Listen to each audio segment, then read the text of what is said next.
Hey Racers, John Racer3 here today, back for another Hot Wheels Formula 1 Premium unboxing, and today we've got our second mix of 2025 Formula 1 Premium cars from Hot Wheels. I just got these off of Mattel Creations and I've been wanting to make a video on them, and as you can see we have our first 5 here as well from the previous video, because we're going to be racing all of them at the end of this video to find out which Premium is actually the fastest. Now granted, I have to make a special track for the Premium cars because rubber wheeled cars don't really roll that well on the racetracks that I make, but in this case it's going to be a time trial and we're going to find out which Formula 1 car is the fastest. At the moment it is this George Russell Mercedes that took the cake in the last unboxing and was the fastest Formula 1 Premium out of the 5 I had unboxed. But now we've got 5 more. We've got 2 of the Kick Sauber Formula 1 cars, the number 1 Max Verstappen Red Bull, and then we've also got an Alpine and a Williams to both take a look at and unbox. So without further ado, let's jump right into it.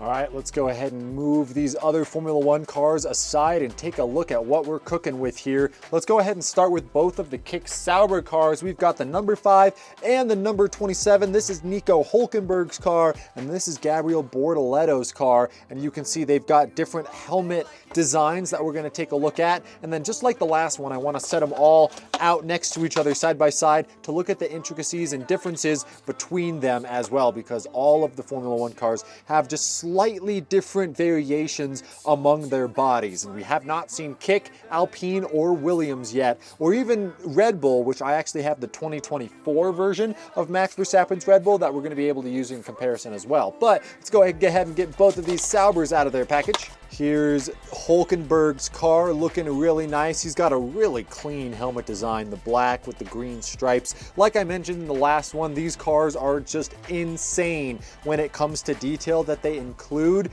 and the Kick Sauber is no different. I love the little gradient that they did to go from the black to the green on the back of the car. The wings look absolutely insane, and I really like Bortoletto's helmet as well. Got some, Brazilian racing colors on that helmet, which is very cool to see from him. But this is a John Racer 3 video and this is a race, so we're going to be taking them off of their base plate, and it's nice that we only have one screw that we have to take off as well, because okay, let's hold on to the screwdriver maybe. Like I was saying, because some like RLC Hot Wheels have multiple screws, it's nice just to have one to deal with here to get them off the base plate, because I think Hot Wheels is very aware that most people will want to take these cars off of their base plates anyway. So here you go. We got Gabriel Bortoletto out of the display first. Now let's take a look at Hülkenberg. I think the Hülkenberg Kick car looks a little bit better than Bortoletto's just because of how well his helmet colors blend in with the Kick Sauber helmets, since it is basically Kick Sauber colors on the helmet with the green and the gray. It just looks so clean now that we've got them off of the base plate.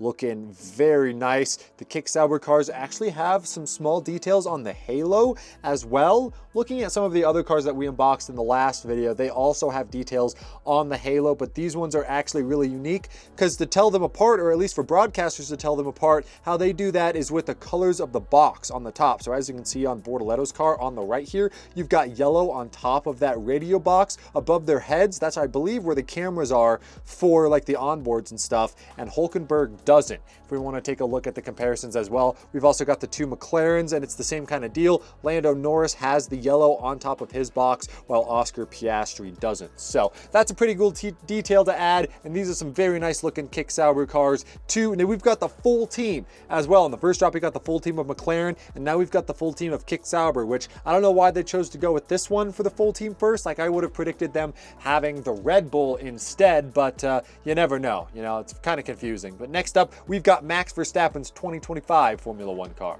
And on top of Max Verstappen's 2025 car, we've also got his 2024 car that we're going to use for comparison as well. Let's go ahead and get this thing open, and we'll just get right to work to getting it off the base plate so we can take an up close look at it. All right, and here he is, the legend himself, Max Verstappen, with his 2025 car, the car that I believe should have won the championship last year, but you know, beggars can't be choosers, and now we've got both the 2025 version and the 2024 version, which, believe it or not, look almost identical.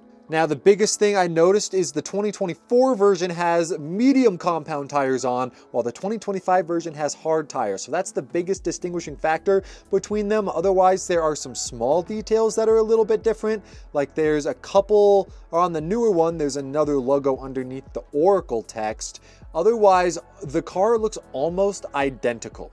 So yeah, a very, very slight change in the sponsors on the front of the car. Otherwise, it looks basically the same. I guess the new one also has smaller Red Bull text on the wing. I think the Red Bull text on the old one actually looks a little bit better personally, but the Red Bull stripes also do go a little bit around the side pods as well, which actually have a different design in 2025. See, the best angle to show is that there's a little bit more accented detail on the side pods of the 2025 car, that's the one in my left hand, versus the 2024 car. The 2024 car is just a little bit more rounded there, and just the overall back of the car is a little bit different, especially in how it's put together, it looks like. Because it looks like the roof scoop here, we're gonna call it a roof scoop. Formula One cars don't have roofs, but that's like the part that's sticking up over the helmet here. It is like a completely different piece. Like if I were to drill this car and take it apart, that part would come off. And for this one, the back piece is just all one piece. So it is a very different structure as to how this car is actually put together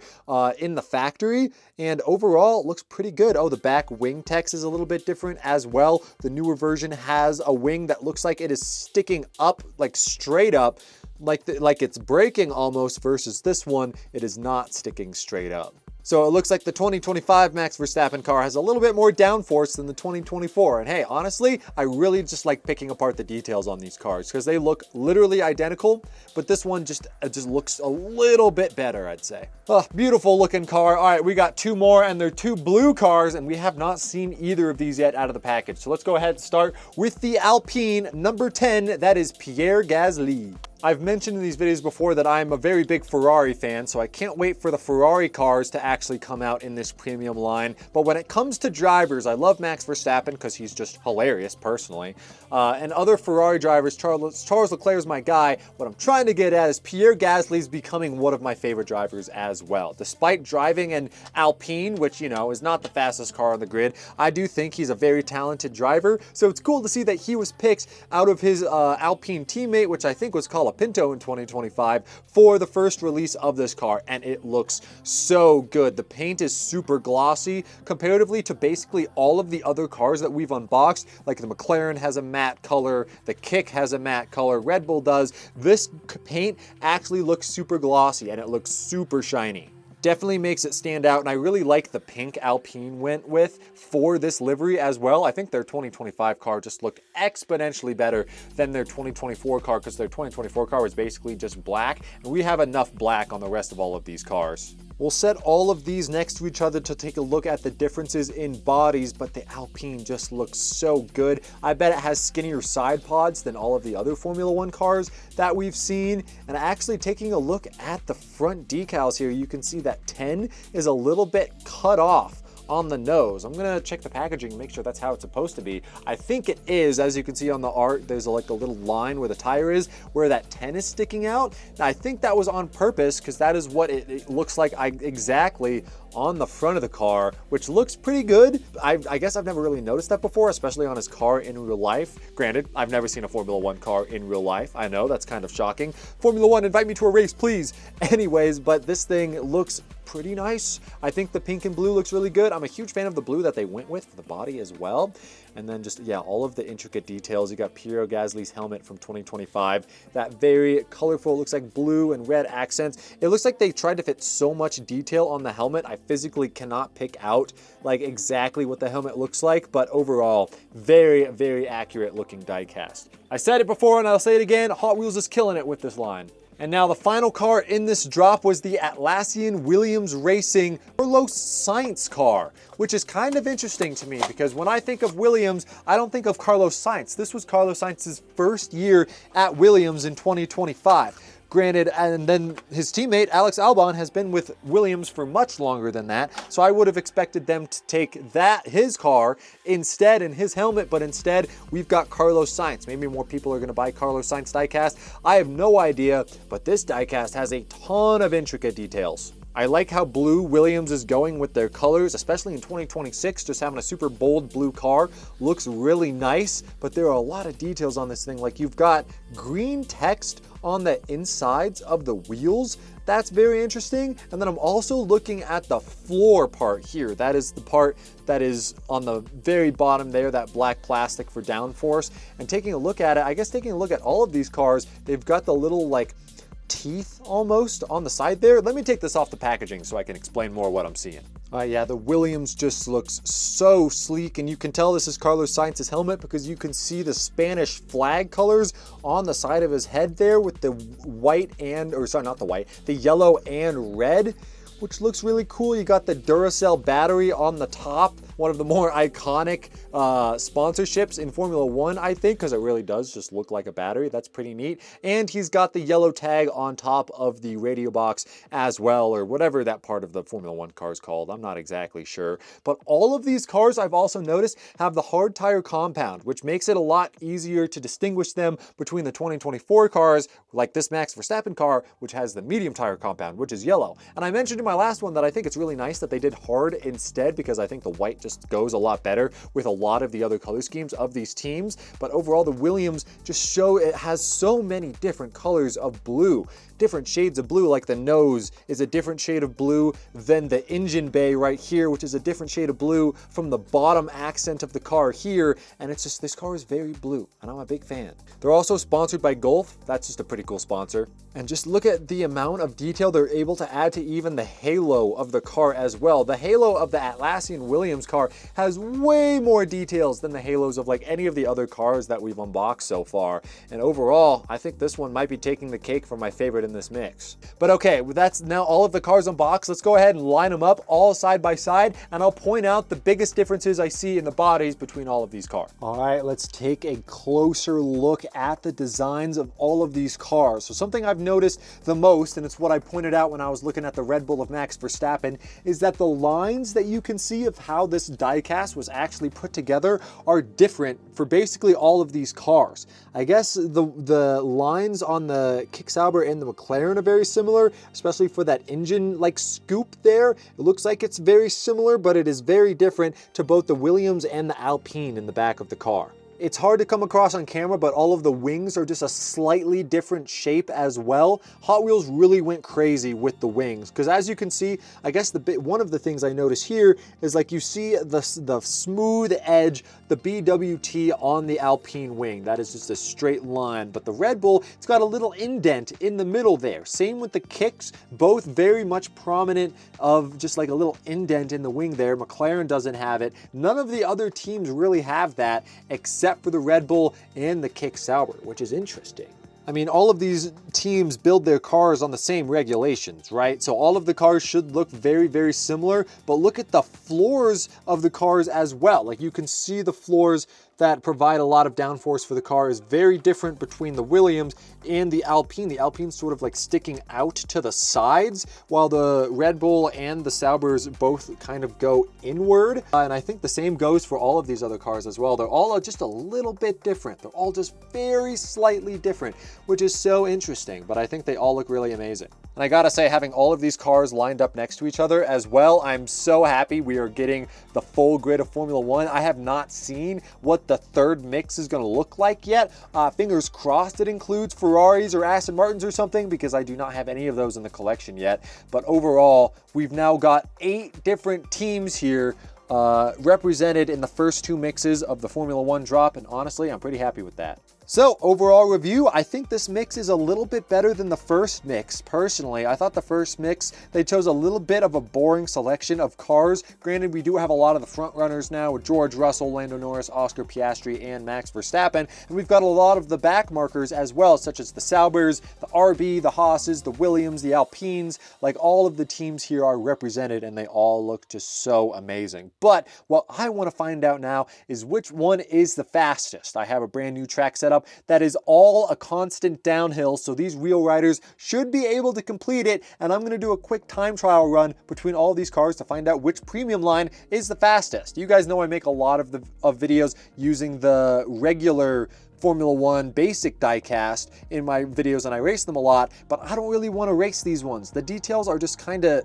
too good. I don't really want to scuff up the cars like I scuff up my basic ones. So I'm not going to be doing a lot of races with these. I'm just going to give them one trial run, see how fast they are, and then find out which of these cars is actually the fastest. Which car actually has the better aerodynamics and which driver has the coolest helmet. Comment down below. Let me know. And yeah, all right, let's just go ahead and jump right into the racing. All right, we've got all 10 of the premium Formula One cars lined up and ready to take on this time trial course. We've got the Play Robotics start gate. That's gonna be starting them on a single lane outside of the Spoolheads track on a very gradual downhill. Turn 1 fat track. Cars are gonna have to maintain as much speed as possible, and then it all comes down to the rolling speed on this final downhill, and then across the line, we're gonna be finding out which car is the fastest. In the last video, George Russell was the fastest premium car, but now he's got double the field size to compete against. Let's see if Mercedes has the battery power they claim they do. First up is the Williams racing car of Carlos Sainz.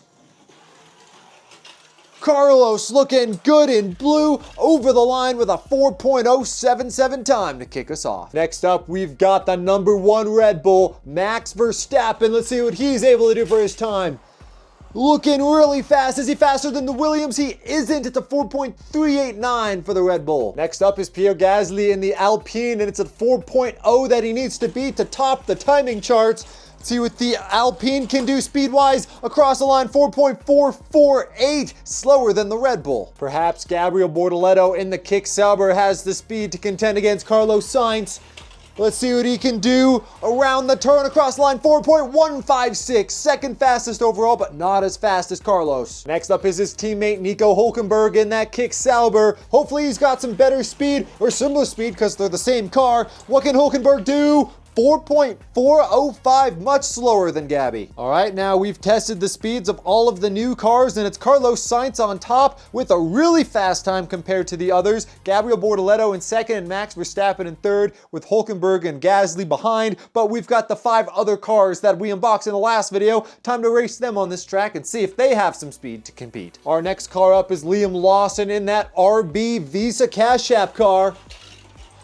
What's he able to do for his time? 3.979, that puts him on the top of the board. We've still got 3 different teams though on the top 3 speeds so far. Let's see if the McLaren, Haas, and Mercedes have anything to say about that. Time to see what Esteban Ocon can do in that number 31 Haas machine.